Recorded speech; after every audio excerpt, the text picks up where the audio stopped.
আমাদের ভিডিওটি আপনাদের কাছে কেমন লেগেছে তা অবশ্যই আমাদেরকে কমেন্ট করে জানাবেন। আর ভিডিওটি ভালো লাগলে জাহির009 চ্যানেলটিকে সাবস্ক্রাইব করবেন আর লাইক দিতে ভুলবেন না কিন্তু। ধন্যবাদ সবাইকে। মুস্কান জানলার পাশে দাঁড়িয়ে চাঁদ দেখছিল। বাইরে তখন হালকা বৃষ্টি পড়ছে। ওর মনে হচ্ছিল জীবনটা যেন ঠিকই বৃষ্টির মতো, স্নিগ্ধ আর শান্ত। হঠাৎ জাহির ঘরে এসে বলল, মুস্কান, চলো না একটু বাইরে থেকে ঘুরে আসি, এই বৃষ্টিতে ভিজতে নিশ্চয়ই ভালো লাগবে। মুচকি হেসে বলল, বৃষ্টিতে ভেজার দরকার নেই, তার চেয়ে বরং আমরা বারান্দায় বসে এক কাপ কফি খাই। তোমার সাথে গল্প করাটাই আমার কাছে শ্রেষ্ঠ রোম্যান্স।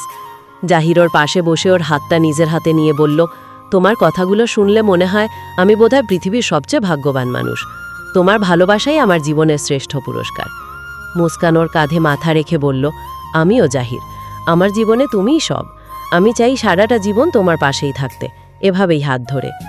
আমাদের ভালোবাসাটা যেন ঠিকই বৃষ্টির মতো চিরকাল সতেজ থাকে। জাহির ওর কপালে চুমু খেয়ে বলল, আমিও চাই মুস্কান, তোমার হাসিটাই আমার বেঁচে থাকার কারণ। আমরা এভাবেই সব সময় একসাথে থাকব। দুজনের মাঝখানে তখন নীরবতা, কিন্তু সেই নীরবতাহীনতাই যেন সব বলা হয়ে গেল। কেমন হলো?